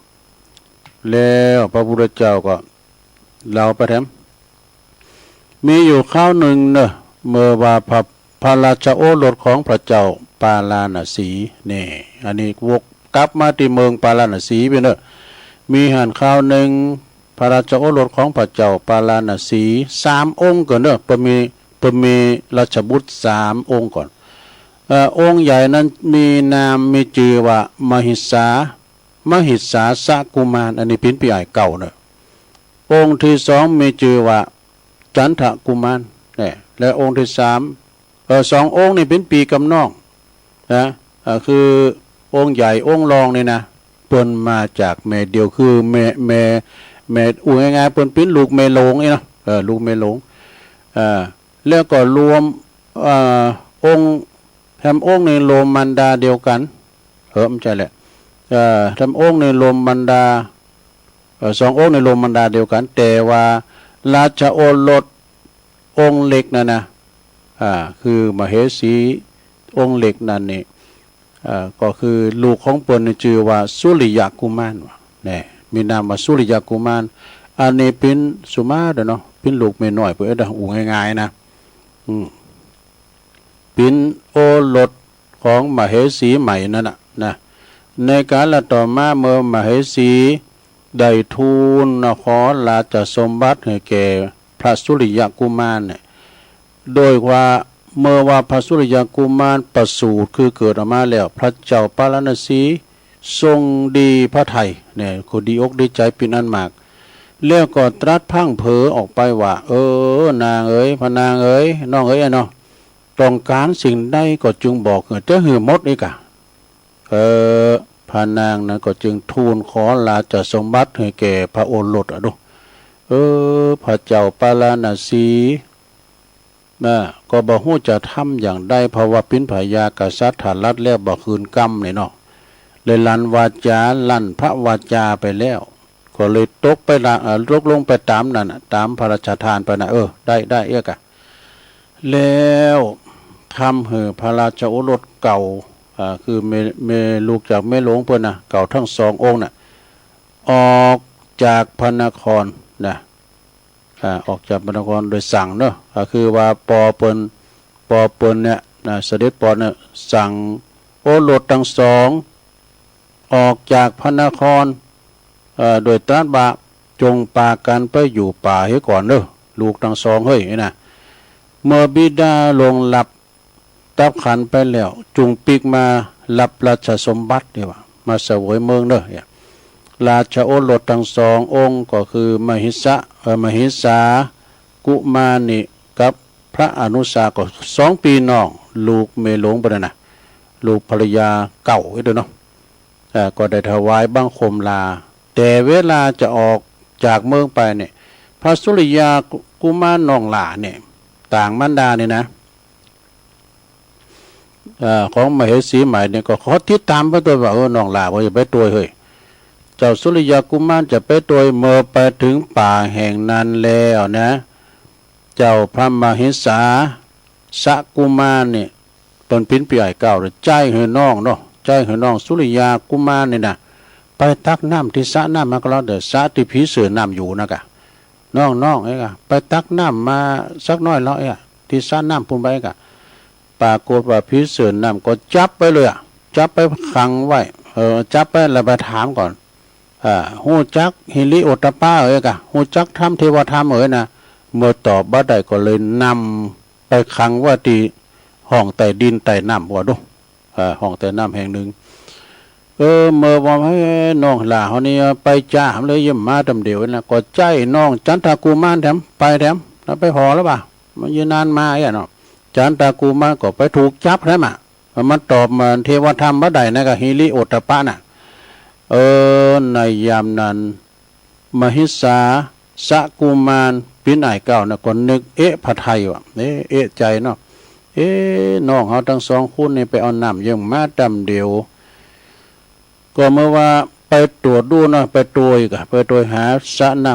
ำไปหันห้อยเท้าของคุณและสัตว์ดินหันนะมีกะห้อยลุงว่ะห้อยสัตว์ทั้งหลายนะห้อยขึ้นบ่เมียอันนี้มันปะปนกันตึงห้อยคุณแล้วก็ห้อยสัตว์เมื่อหันพอทอดพระเนตรดูแล้วมันมีกะห้อยลุงอ่ะห้อยตีนลุงไปน่ะห้อยขึ้นมันไม่ขึ้นมาเนี่ยหันว่าบดีเป็นเนแต่เนอะหันว่าจะมีอันตรายเนี่ยก็ไอ้เนาะเมื่อหันร้อยเท้ามีกะลุงแล้วไม่ขึ้นแล้วคงจะมีผีเสือน้ำยักษ์หักษาสะน้ำตีนี่ปิ้นเนแต่ จึงได้ขึงธนูนะงางธนูคอยดูอยู่นี่นะเมื่อผีเสือน้ำยักษ์นั้นนะได้หันอย่างนั้นแล้วจึงจำแรงแปลงหลางเป็นพรานป่าเขามาถามว่าแน่มันแปลงหลางเป็นพรานป่าเขามาถามต้องถามพ่อนมท่านมานพเว้ยเหตุได้เจ้าจึงลุงไปแม่น้ำนั้นไปน้ำดื่มกินน้ำเราไปหาเหงาโบกินป่ะวะไปเก็บเอาดอกโบในสระน้ำหรอแต่พอกุมารได้หันแล้วเนาะคือว่าไอ้เก่าบรรหันแล้วอันนี้ไม่ใช่คุณธรรมดาลูกเนี่ยอันนี้มันเป็นยักษ์ด้วยเป็นพิเศษน้ำด้วยนะเปิ้นหูจึงถามว่าเจ้านี่ยับเอาน้องใจเฮาทั้งสองไปแม่นก็ไอ้น่ะผีเสือน้ำก็ตอบตรงแม่นแล้วเฮายับไปครั้งว่าปุ่นห้องไต่ดินไต่น้ำบ่อยกันเหตุได้จึงจับไปพระราชกุมารก็ถามว่าเหตุได้ถึงจับน้องเฮาไปผีเสือก็บอกว่าก็เหตุว่าเปิ้นบ่ฮู้จักธรรมนั่นเองฮู้จักนำธรรมคำสอนนั่นเองมันฮู้จักอิติปิโสแปลว่าสังไอ้ มันฮู้จักนี่เทวธรรมคือหยังนะจึงถามพิสุสมมุติเนาะให้เก่าเพิ่นถามพิสุสมมุติว่าต้องการธรรมใครฮู้จักธรรมเทวะของเทวธรรมอย่างนั้นกะไอ้น่ะพิสุสมมุติก็พิสุยักษ์ก็ตอบแล้วแม่นแล้วเฮาใครฮู้จักไอ้นะให้เก่าเพิ่นก็เลยถ่ายอยู่อันจึงจงถ่ายอยู่อย่างนี้นะเฮาจะแสดงให้ฟังเด้อไอ้นะเฮาจะแสดงให้ท่านฟังเด้อเทวธรรมนั่นนะมันเป็นจะได้ไอ้นะผีเสือจึงว่าจงแสดงไปแล้วก็พระราชกุมารตกกับตนเก้านั่นเพิ่นก็บอกว่าถ้าอย่างนั้นนี่เฮาขอไปชำระร่างกายมันหม่นเศร้าหมองเพราะว่าจะได้แสดงธรรมเนี่ยเป็นชำระกายสะอาดหมดจดสดใสแล้วเนาะผีเสือน้ำก็คือไปอาบน้องดื่มน้ำไว้ก่อนนี่กะแต่ตบแต่งร่างกายคือดีนะแล้วผีเสือสมมุติผีเสือน้ำนั่นก็เนรมิตเต็นเกี่ยวบัลลังก์การพระราชกุมารองค์ใหญ่ก็ขึ้นเป็นนางบุญเต็นกลางมณฑปนะแล้วก็แสดงธรรมแสดงธรรมพระโพธิสัตว์เจ้าก็นั่งตีบัลลังก์การเนาะแต่เกี่ยวบัลลังก์การต่างอาสนะสงฆ์เลยเนาะ แสดงธรรมให้ฟังว่าสัพพบุรุษเนอผู้ประกอบด้วยหิริโอตตัปปะผู้ตั้งมั่นอยู่ในธรรมอันขาวเด้อเรียกว่าเทวธรรมก็คือธรรมของพรหมของเทวดาเด้อนะเทวธรรมนี่นะก็คือเป็นธรรมที่เรียกว่าพรหมของเทวดาดังนี้เมื่อยักษ์ได้ยินดังนั้นแล้วก็จึงเกิดความเลื่อมใสแถมแล้วนะก็ขอคืนน้องชายหือคุณหนึ่งระหว่างน้องชายสองคุณเนี่ยจะหือคืนใดตื้อน้องติดสอยหัวตามออกต้องเดียวกันมาหรือว่าชื่อน้องหลาต่างแม่นะพระโพธิสัตว์เจ้าก็ขอคืนน้องต่างมันดาเตอะนะเอาน้องลาวนะสุริยะนะเอาน้องสุริยะขึ้นมาแล้ว โดยอ้างว่าถ้าเฮาจากเมืองมานี่เพราะน้องต่างมารดานี่ถ้าน้องต่างมารดานี่บ่ได้กลับบ้านกลับเมืองกับเฮาแล้วคุณต่างหลายก็จะลงโทษตำหนิติเตียนว่าเฮาลงโทษเฮาได้ฆ่าน้องเฮาไปเองอะเฮาก็โกคุณต่างหลายเข้าใจผิดอีดอกอย่างนี้เฮาก็จึงขอเอาอันน้องต่างมารดากลับบ้านกับเมืองไปเถอะน่ะส่วนน้องลมต้องมารดาเดียวกันกับเฮานั่นน่ะถึงเฮาจะบอกตามความจริงว่าผีเสือสมุติจับไปกินเสียแล้วคุณต่างหลาย ก็จะต้องเจอแล้วก็บัดติเตียนนินตาปินแหน่แต่เองความคิดเป็นนะเมื่ออยากได้ฟังดังนั้นแล้วก็เกิดความเหลื่อมใสทำแล้วตีว่าบาหารแก่โถนะหักน้องต่างมารดาหรือหักน้องหรือตัวเก่าเนาะหูจักทำของเทวดาโดยเคือนหิริความละอายต่อบาปเนี่ยแปลว่านะโอตตปะก็แปลว่าความเกรงกลัวต่อบาปทั้งหลายทั้งปวงโดยจึงได้คืนน้องใจตึงสองนันหือนะตึงสององค์นะแล้วก็ยอมปิ้นลูกศิษย์เนี่ยปิ้นลูกศิษย์ของราชกุมารตุนเก้านะตั้งอยู่ในศีลห้านี่อยากนะพิเศษอยากนะตั้งอยู่ในศีลห้าระวังคือรักษาพระราชกุมารทั้งสามองค์นี่บ่หืออันชัดสิ่งเหงหอยบ่หือไผมาทำลายอยู่ในป่าหันต่อไปนะแล้วเมื่อว่าต่อในกาลต่อมาพระราชบิดาสวรรคตคือเปิ้นลงรับดับขันไปแล้วพระโพธิสัตว์เจ้าจึงปาอนุชาทั้งสองนั่นคือน้องทั้งสองปิกบ้านปิกเมืองแล้วเปิ้นก็ทรงเปิ้นก็ทรงพาผีเสือน้ำนั้นไปด้วยว่าผีเสือน้ำมันเป็นตัวจะฮือให้เนาะเป็นยักษ์นี่ก็มันจะมีตีนเตียวอย่างเฮาในกันมันจะตัวใหญ่ยะเมื่อปิกมาถึงบ้านถึงเมืองแล้วก็ได้เสวยราชสมบัติเนอะให้เก่าพุ่นนะแล้วได้พระราชทานให้พระจันทกุมารซึ่งน้องต้องเดียวกันนี่นะเป็นอุปราชนี่อุปราชเจ้าสุริยะกุมารคือน้องหลานี่ได้เป็นเสนาบดีนี่แล้วก็ยักษ์นะพญายักษ์ใหญ่นั่นนะคืออยู่ในสวนปุณพระราชอุญญาณบุญนะตีนาลื่นลมแห่งหนึ่งแล้วถวายพระราชทานลาบสักการะปูจาแก่ผีเสือนำปินอันมากมายเนี่ยในกาลต่อมาผีเสือนำนั้นก็ได้มาเกิดเป็นตุปอนสุมาเนี่ยเป็นหลวงตาเนี่ยโอ้โธเป็นว่าดูมันมีประวัติการเป็นมาหรอกได้เกิดมาเป็นหลวงตาองค์นี้แหละนะพระจันทกุมารก็ได้เกิดมาเป็นพระสารีบุตรในกาลบัดนี้แหละราชกุมารนั้นก็ได้เกิดมาเป็นพระอานนท์ส่วนมหิสาสกุมารก็ได้มาเกิดเป็นเหล่าตถาคตนั่นเองดังนี้เนี่ยเรื่องนี้เปิ้นก็จริงหันว่าคุณเฮานี่ศรัทธาญาติโยมทั้งหลายก็ต้องมีหิริคือความละอายคือละอายในสิ่งที่ควรละอายและมีโอตตัปปะก็คือความเกรงโกต่อคำคลหานินทาเนาะในสิ่งที่บ่ดีบ่งามประจำอยู่ในใจอยู่เสมอดังจะเป็นการดีเนี่ยจึงจะเป็นการดีจบสระญาติโยมเนี่ยปินิทานธรรมสระญาติโยมมาเราสู่ชูกันฟังพวกตุลุงก็จะเสาะหามาแถมนะถ้าเสาะหามาแถมหือศรัทธาได้ฟังกันนิทานธรรมก็ดี ตอนนี้ไปก็จะเอานิสัย10อย่างศรัทธาตั้งไว้แล้วนิสัย10อย่างที่น่าคบมาในตอน2นี่ก็จะลองเปิดศรัทธาได้ฟังก็เป็นคติธรรมเหมือนกันนะเป็นจะใดนะเด็กก็อดถาได้ฟังศรัทธา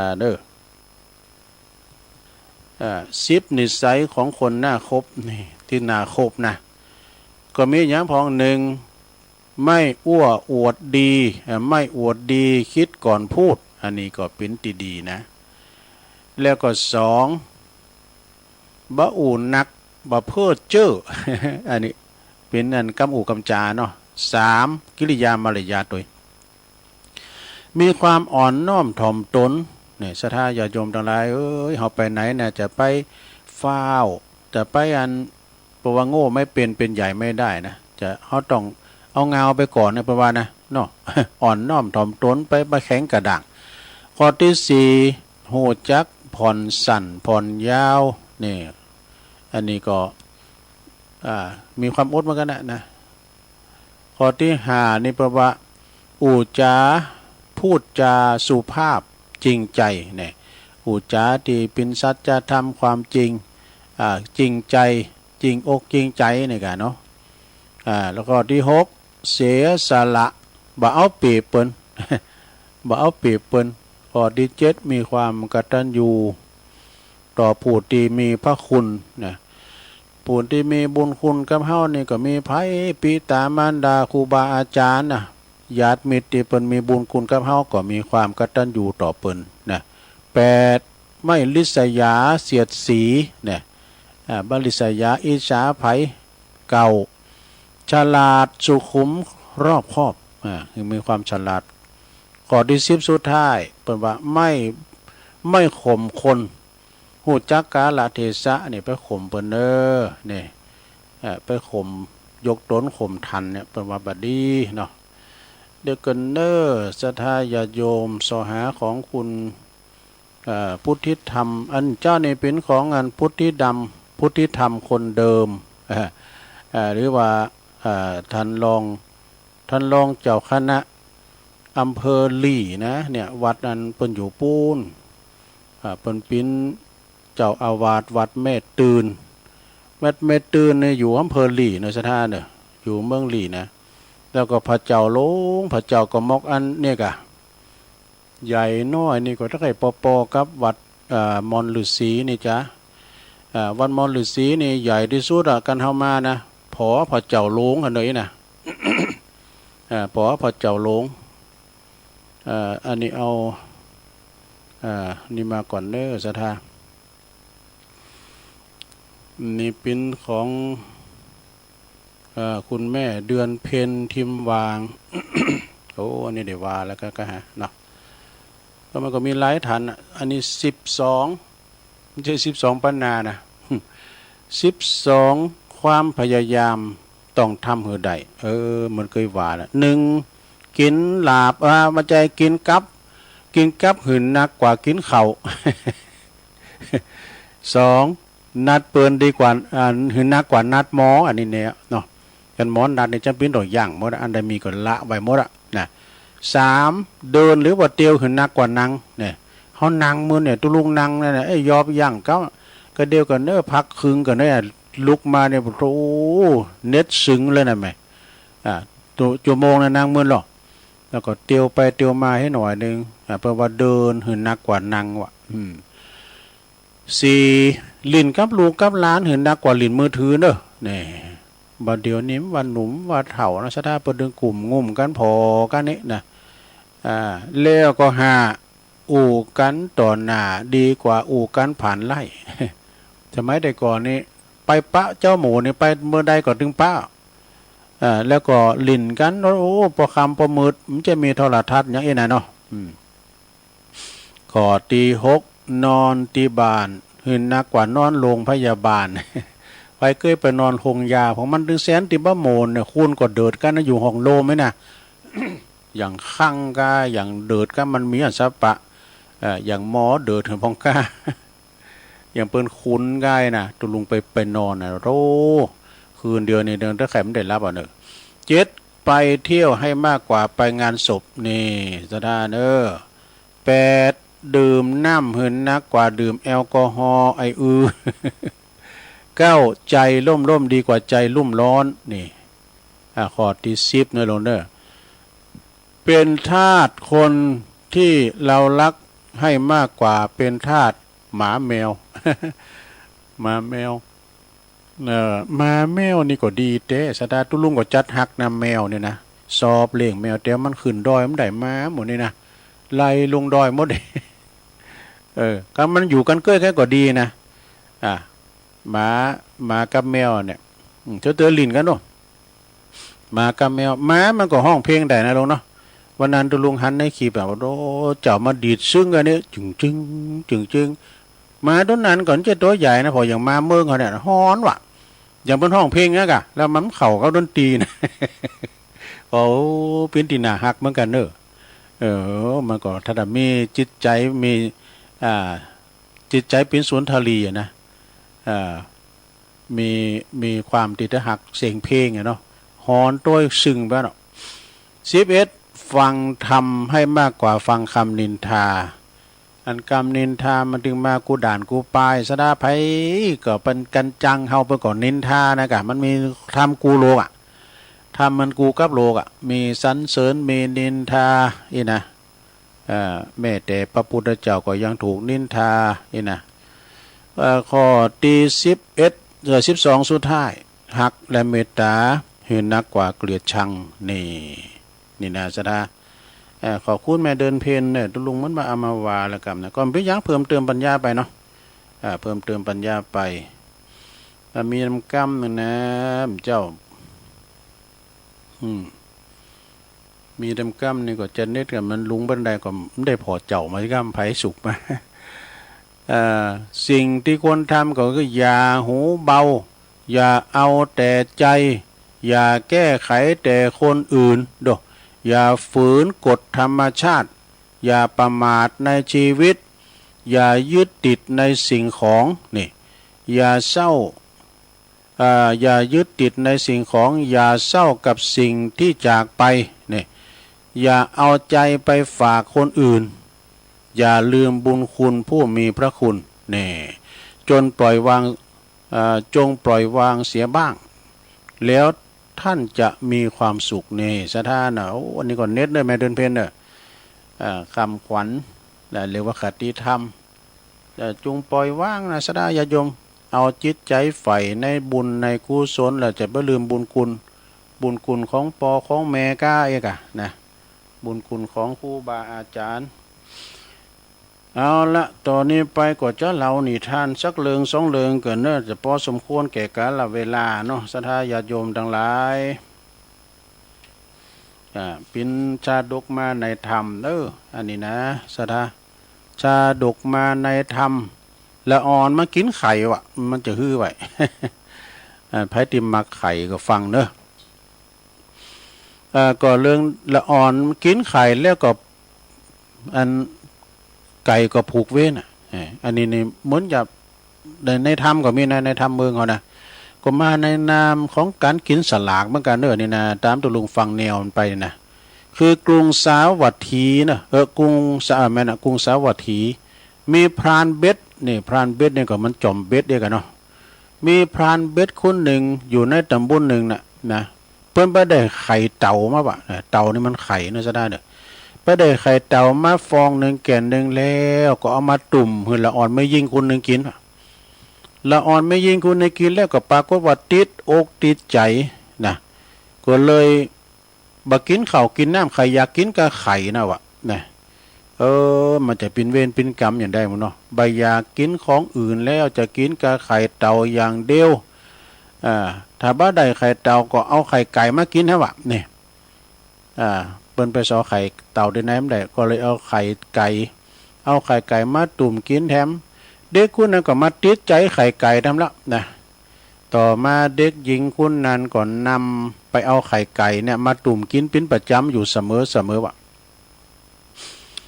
แม่ไก่จึงผูกเวรแม่ไก่จึงจองกรรมจองเวรว่าเมื่อเฮาตายไปในชาตินี้นะชาติหน้าของเฮาได้เกิดมาเป็นยักษ์สินีเต๋อวะนะจะมากินลูกไม่ยิงคนนี้กันมั้งนี่มันผูกเวรไว้นะแล้วก็เวลาตายไปแล้วแต่นะตายไปแล้วก็มาเกิดแล้วก็มาเกิดเป็นแมวก่อนนะคือว่าไก่ตัวนั้นเกิดมาตายแล้วเกิดมาเป็นแมวอยู่ในเฮือนหลังหนึ่งนะฝ่ายแม่ยิงนั้นเมื่อสิ้นบุญตายไปแล้วก็ตายแล้วมาเกิดเป็นแม่ไก่ได้มั้งน่ะมันผูกเวรผูกกรรมกันเนาะอยู่ในเฮือนหลังเดียวกันวะนะมันจองกรรมจองเวรกัน แล้วก็เวลาแม่ไก่ออกไข่มาแม่แมวก็มากินเฮวะบอกแล้วก็กินเนี่ยไปมีพอครั้งที่สามนะ2 เตือ3 เตือครั้งที่สามก็กินตึงแม่ตึงลูกหันโดมันเขียนกันผูกเว้นกันมาแต่ไทยเราแต่จัดแล้วปังหลังแม่ไก่ก็จึงจองกรรมจ้องเวรให้เหมาะนะแล้วก็กลายไปเกิดเป็นแม่เสือเหลืองแม่ไก่นี่เกิดเป็นแม่เสือเหลืองแล้วเนอะส่วนว่าแมวนั้นก็ตายแล้วก็ไปเกิดเป็นแม่เนอแม่เนี่ยก็คือแม่กวางกวางฟ้านเนี่ยกันรู้เวลาแม่เนอนั้นออกลูกมาก็แม่เสือก็มากินไปทุกภพทุกชาติกินไปตินที่แม่ถึงลูกดูวนเวียนกันอย่างนี้จนกว่า500 จานแล้วดูเกิดมาเป็นสัตว์ตาหลีสารก็มากินกันจนได้เป็น500 จานนะมาจาสุดได้ผู้หนึ่งได้มาเกิดเป็นนางยักษินีแถมผู้หนึ่งก็มาเกิดเป็นกุลธิดานะเกิดเป็นกุลธิดาอยู่เมืองสาวัตถีเวลากุลธิดาได้ออกลูกมา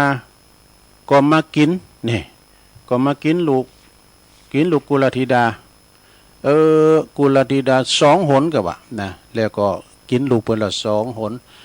หนที่3นี่จะกินใช่ไหมนะแต่กุลธิดาอุ้มลูกน้อยห้อยข้างแลนนี้วิ่งหนีเข้าไป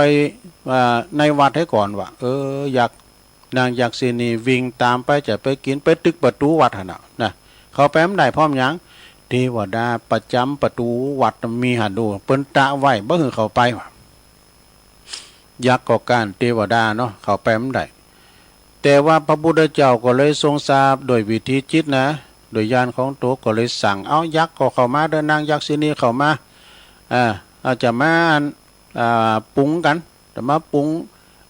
บ่คืออันขอดกรรมกับตำเวรกันนี่กันเนาะแล้วก็ทรงแสดงทำสอนสองอย่าง2 คุณนะเปิ้นว่าเวรยอมระงับโดยความบ่จ้องเวรสู้เขาผูกเวรกับตำเวรกันมาเนี่ยได้500 จานแล้วนะขอดกรรมกับตำเวรกันมาก็เกิดกันมาเก่าขากันกินปิ้นจาดนะขอให้ระงับกันได้บ่จ้องเวรจองกรรมกันแล้วนะขอให้2 คุณเนี่ยส่งความปรารถนาดีซึ่งกันและกันเนี่ยปรุงเนี่ยนะจะไปขอดกรรมกระทำเวรหืออภัยอโหสิกรรมซึ่งกันและกันไปหือแก่ตนแล้วก็โดยการทำจือว่าบักคลุกคลีต่อเวรกรรมหือป้นจากเวรกรรมกันไปเฮดังนี้เนาะพอจบกรรมลุงนี้แล้วเนาะพระพุทธเจ้าตรัสจบแล้วนางยักษินีเนี่ยก็ตั้งอยู่ในไตรสรณคมนี่หับเป็นไตรสรณคมไหมนะแล้วก็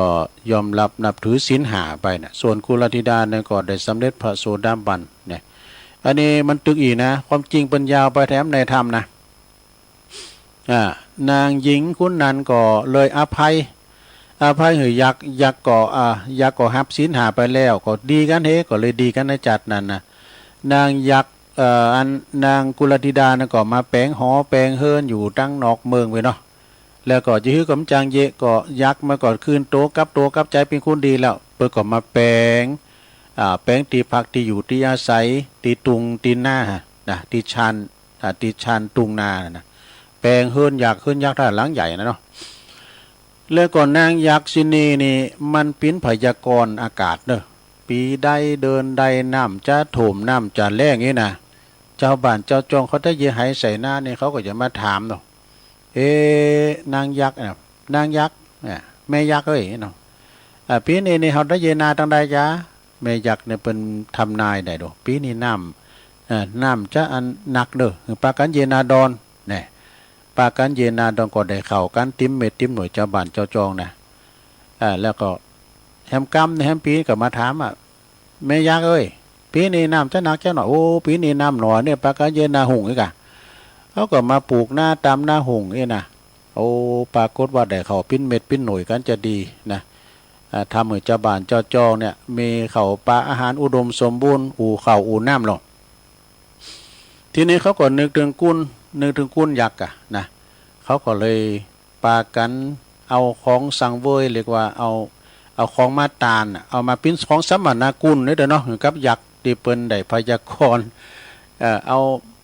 สุ่มซุกลูกไม้เข่าก้าเข่าเปิกเข่าสารอมตะนี่กะแล้วก็ของมันหนักมันกินเหลือเนาะมันกินบะไข่เปิ้นก็เลยจับสลากวันนี้จะครอบครัวใดหรือจะไปตานนางแม่ยักษ์พองน่ะเปิ้นก็ไปตานปินจุดปินหลังปินครอบครัวก็ปิน3เฮิรน4เฮิรนไปปินโหมดใกล้กันเนาะตั้งหันมาก็เลยมีการกินสลากกันวัฒนธรรมนี่ก็แพร่ไปถึงวัดถึงว่าซะนะเพิ่นก็เลยกินสลากกันว่า ก็เลยแพร่ไปถึงวัดถึงว่าเนี่ยซะนะเนี่ยก็เลยมีการกินสลากหากไม้กันกูปีปิ้นว่ามันมาอย่างอี้รู้ในธรรมเพิ่นว่าอันน่ะซะนะอันนี้เจ้าเนี่ยมันตึกหาเนาะแต่ว่าในธรรมเนี่ยเปิ้นขอดกรรมกระตับเวรกันเอาไปมาก็อันพระพุทธเจ้าก็ตัดสินให้ดีกันเฮกันอันสู้เขานี่ก็อาจจะเป็นกรรมเป็นเวรกันไปกูพบกูจาดเมื่อดีกันแล้วก็เลยอโหสิกรรมกันนางอยากนะเป็นกรมอุตุพยากรณ์ ฝนจะตกขี่หาก้าเนาะฝนจะแรงก้าน้ำจะนองก้าน้ำจะหนักจะหน่อยเจ้าบ้านเจ้าจองได้พึงปาอาศัยแล้วก็เลยมีของกำนั่นมีของสัมมนากุลเลยเป็นวัฒนธรรมกินสลากหักใหม่มาเนาะอันนี้ก็จบลงไปสดาญาติโยมทั้งหลายจบลงไปความเป็นมาของสลากพัฒทหาร มีหลายในเนอะสัมพงก็มีแผวละอ่อนเลี้ยงควายก้าเนาะมีหลายอย่างก็เอามาเล่าสู่จูกันฟังเนอะสดาญาติโยมทั้งหลายบางทีก็ปิ้นโตจวยพองนะเอานี่น้ำก้ามหนึ่งนะเอานี่ก็เล่าก่อนสดเคยเล่ามามื้อละนะเอามาลืมน้ำก้ามหนึ่งกลอนพระราชทานของสมเด็จพระเทพรัตนราชสุดานี่ เปิ้นว่าเรื่องสวเฮาเนี่ยนะเปิ้นว่าอายุมากอย่าคิดมากให้มากเรื่องจะไปกึดหนักในลงเด้ออายุหอนหนักแล้วก็เฮากึดหยังลำไปก็เขตเต็มได้พอข่าวอันใดที่มันเป็นเขตมันต้องพอนะในโทรทัศน์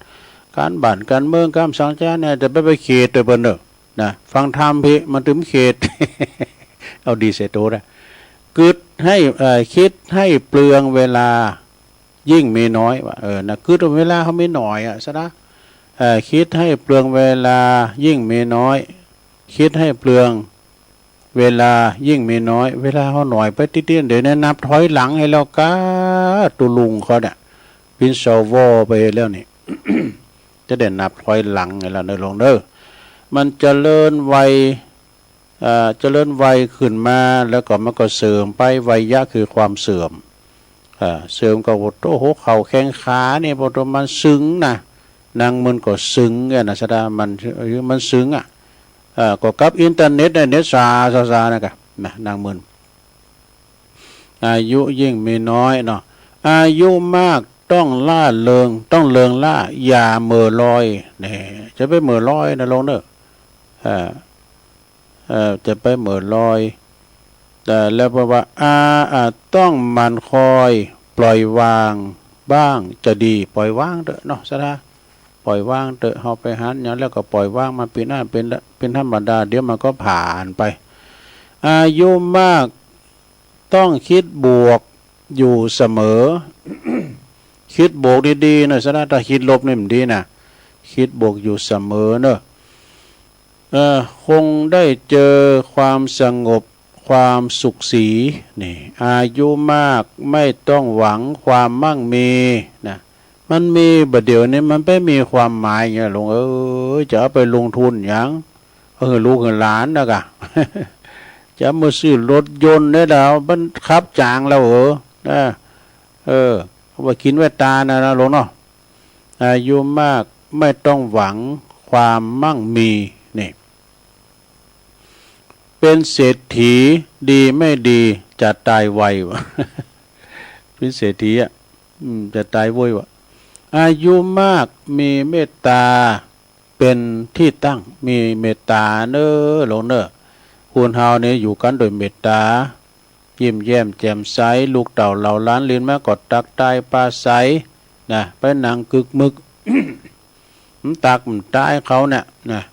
เราก็ต้องตักตายเขาพองให้เมตตาเมตตาธรรม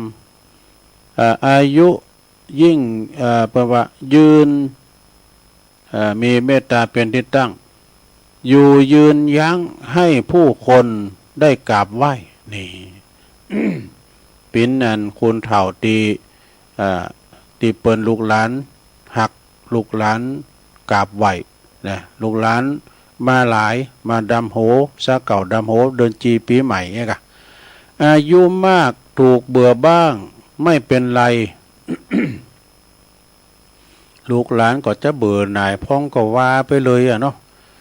อยู่คุ้นเท่าเรื่องเหมือนกับอันเฝ้าหมอนะโฮก็ไปว่าอย่างนั้น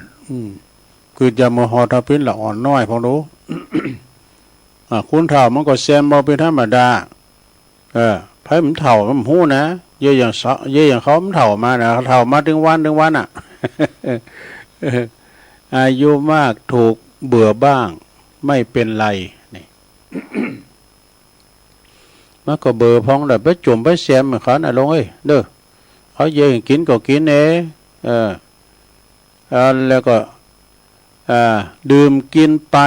กับเพื่อนให้สุขีนี่ร้องเพลงบ้างเต้นรำบ้างเพลิดเพลินดีซุบซีวีให้หมดใสวัยชรานี่จบลงไปเนอะโอ้อ่านแล้วก็ถูกใจเนอะนี่นะอ่านแล้วถูกใจไอ้เบิ่มจันลั่นเนอะถูกส่งมานะโทษเขาทาเนอะก็เคยว่าอยู่เหมือนกันนะเนาะศรัทธาญาติโยมทั้งหลายก็จบลงไปศรัทธาญาติโยมทั้งหลาย วันนี้ตุลุงก็ได้บริหารเวลามาเนาะศรัทธาญาติโยมมามาจาเข้ารายการแทนอาจารย์พระครูอภิวัฒนวิกรมผิดพลาดประการได้ไปก็ขอสุมาอาภัยกับพี่น้องศรัทธาญาติโยมพอหลวงแม่หลวงเขาตัวยก็รายการตุลุงมันจะมีวันจันทร์บุญนะวันจันทร์แล้วนี่ก็ไม่ได้เข้ารายการสักกรรมติดงานนี่เนาะก็ได้รับเมตตาจากอาจารย์พระอาจารย์เน้นหลักปัญโยนันก็เปิ้นก็มาเข้ารายการเต้นเนี่ยกะแต่วันพุธนี่ก็ตามปกตินั่นน่ะเนอะตี 3 ถึง 5 โมงรายการสะเพเหละปกินกะขอนลุงไก่แจ้งรายการเสียงธรรมแสงทองก็จะได้น้อมนำเอาทำปืนเมืองพองทำตุอุ้ยพองนะตุอุ้ยบุญปันปุญญาธรรมโมบัดแม่โป่งพองนะเปิ้นเอามาหือจัดหลายแต่ตุปีสมเพชรปัญญาโนวัดป่าไผ่บ่อทองก้าแม่กิมหลังเขาปนนันปั้นแม่ฟองอินมาดเขาทาดอนใจพองไงนะหลายตีนะแล้วก็เป็นหนังสือพองก้ามช้างก็เอามาเล่าสู่จูกันฟังเนาะศรัทธาญาติโยมได้ยินได้ฟังกันฉะนั้นญาติโยมทั้งหลายบัดนี้ตุลุงก็คงจะหันสมควรเวลาเนาะจะนำรายการจากลาศรัทธาทุกท่านไปก่อนและก็ขอขอบคุณดังคณะตั้งงานคืนวิทยุแต่ละคืนทุกท่านทุกคนเจ้าหน้าที่ดีเจด้วยเด้อฟังรายการอื่นต่อไปเพิ่นมารออยู่ท่าตุลุงไปก่อนอยู่ดีมีสุขอายุหมันขวัญยืนเมื่อการจุปู่จุคนเนอจัตตาโลธรรมาวตันติอายุวันโนสุขังปะลัง